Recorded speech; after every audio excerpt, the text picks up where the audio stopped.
Tidak ada desainer keamanan, implementer keamanan informasi yang boleh atau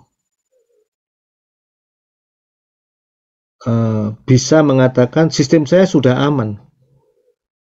Ya, paling mereka hanya bisa mengatakan sistem ini sudah dibangun berdasarkan metodologi-metodologi sesuai good practices atau better practices atau best practices dan standar keamanan seperti ISO 27001, ya, OWASP dan lain-lain ya, PCI DSS. Oleh karena itu, insya Allah ya, sistem yang kita bangun ini cukup tangguh. Nah, ini cukup tangguh dan sudah dibangun sesuai standar-standar dan best practice. Nah, tiap tahun itu tetap harus di minimum setahun sekali, kalau bisa lebih, itu memang pernyataan saintifik bahwa sistem ini cukup tangguh nih mesti diuji dengan cara mencoba membobolnya ya. Kalau memang nggak bisa diupayakan terus dicoba dibobol dan nggak bisa bobol, yaitu artinya sistem itu kita anggap sementara ini adalah yang paling optimal yang kita bisa dapat ya, jadi cukup tangguh, cukup aman.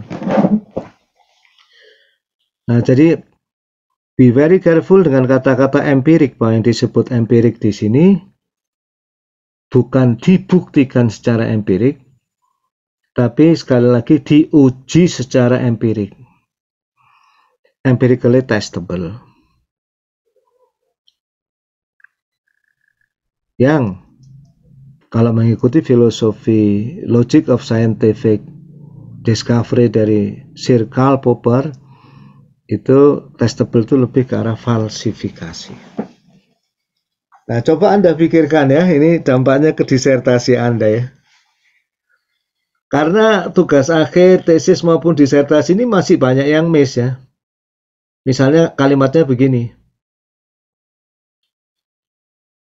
Hasil eksperimen membuktikan kebenaran teori. Nah, itu masih sering saya baca itu. Nggak bisa membuktikan itu. It is not a good way of thinking philosophically. Ya.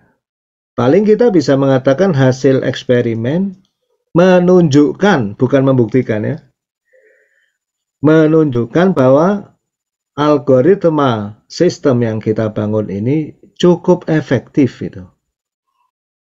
Effective enough dalam titik-titik. Coba diresapi ya, betapa sombongnya, betapa congkaknya kata-kata membuktikan secara empirik, dan betapa wise, betapa bijaknya, betapa rendah hatinya kata-kata membuktikan itu kita geser dengan menunjukkan keefektifan. Jadi kita tidak mengklaim sebuah absolute truth atau kebenaran yang strong ya dalam hasil-hasil penelitian kita semua. Nah, ini antara filosofi dan sains ya. Saya break dulu, barangkali Anda mau nanya dulu sebelum kita lanjut.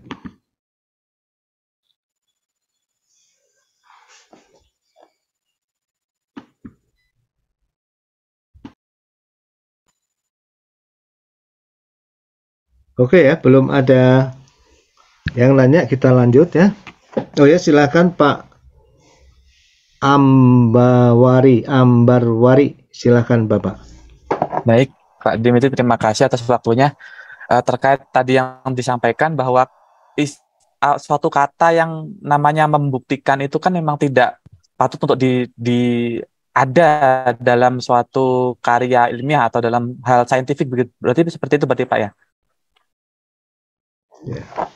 Nah, ini kan juga sebenarnya ada satu hal lagi yang menurut saya juga ini menurut saya terkait dengan istilah mencipta. Misalkan menciptakan sebuah algoritma. Kalau menurut saya istilah pencipta itu hanya ada satu gitu, Pak. Karena namanya mencipta, artinya kan memang tidak ada dari sesuatu yang tidak ada menjadi ada.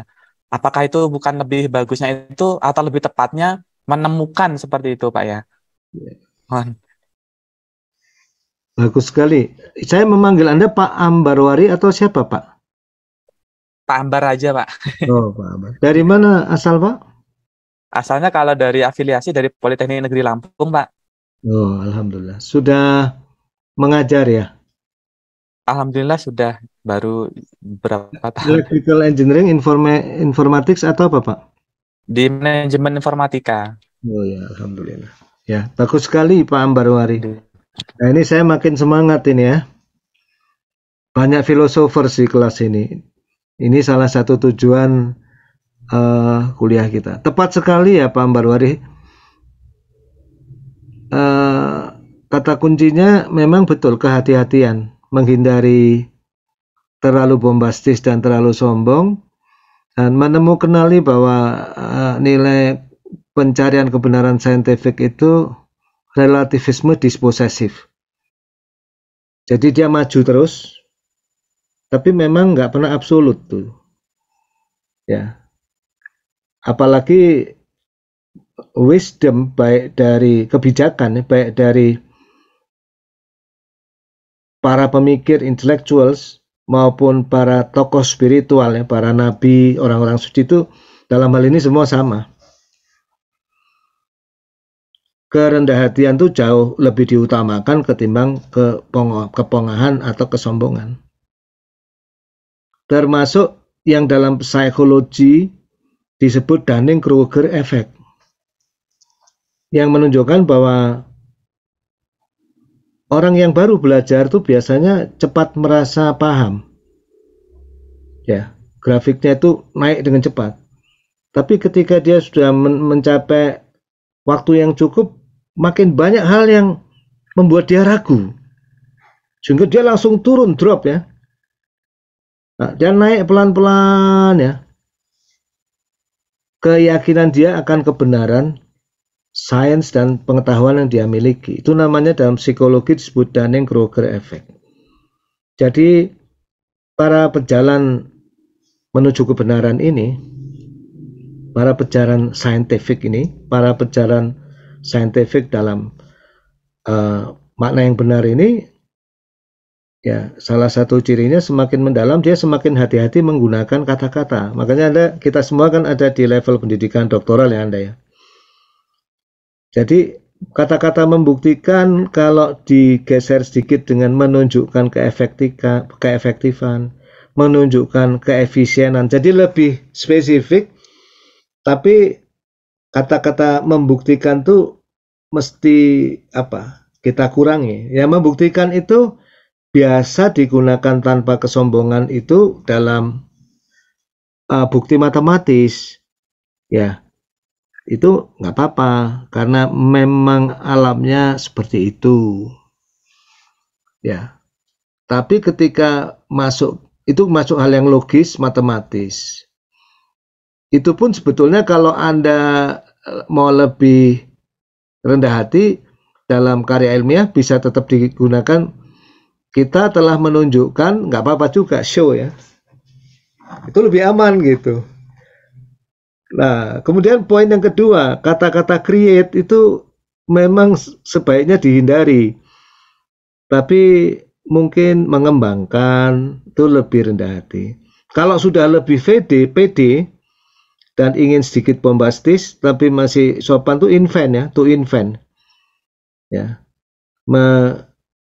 Menemukan. Jadi barangnya sudah ada tapi ya, eureka ya, menemukan, to invent. Ya. Biasanya kalau kita mengatakan invention tuh ya sudah luar biasa ya, tapi kalau kita menggabungkan dua algoritma atau mengimprove atau menggabung-gabungkan kebenaran-kebenaran yang sudah ada, itu biasanya kita bisa menggunakan kata-kata mengintegrasikan, mengembangkan, dan lain-lain.